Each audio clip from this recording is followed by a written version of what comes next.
একজন মানুষ, গুণী মানুষ, সেই মানুষটিকে আজকে যে মামলা দেওয়া হয়েছে, আমরা সরকারের প্রতি অনুরোধ করব, আমরা প্রত্যাশা করব এটার সঠিক তদন্তের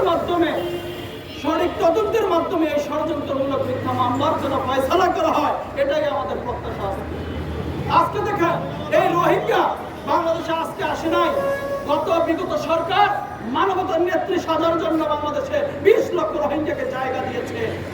আমার রাষ্ট্রকে ধ্বংস করার পক্ষান্তরে ফিলিস্তিন হতে আর খুব বেশি সময় লাগবে না।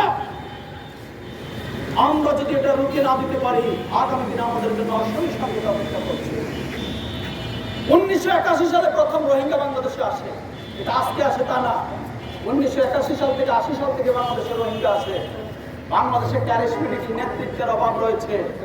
1981 সালে যখন রোহিঙ্গা বাংলাদেশে আসা শুরু করলো, তখন প্রেসিডেন্ট জিয়াউর রহমান ছিলেন। তিনি হুঙ্কার দিয়ে বলেছিলেন, তোমরা যদি আমার দেশ থেকে রোহিঙ্গাদের ফেরত না নাও, আমরা তাদের প্রশিক্ষণ দেব, তাদের অস্ত্র দেব, প্রশিক্ষণ দিয়ে তোমার দেশে পাঠাবো।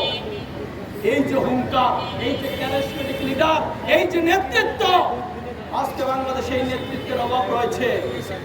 মানবতার নেত্রীর সাথে 20 লক্ষ রোহিঙ্গা বাংলাদেশে আসলে প্রবেশ করে বাংলাদেশের ভূখণ্ডকে কলঙ্কিত করেছে, কলুষিত করেছে, ধ্বংসের মুখে ঢেলে দিয়েছে। সেই 20 লক্ষ রোহিঙ্গা আজও বাংলাদেশে আছে।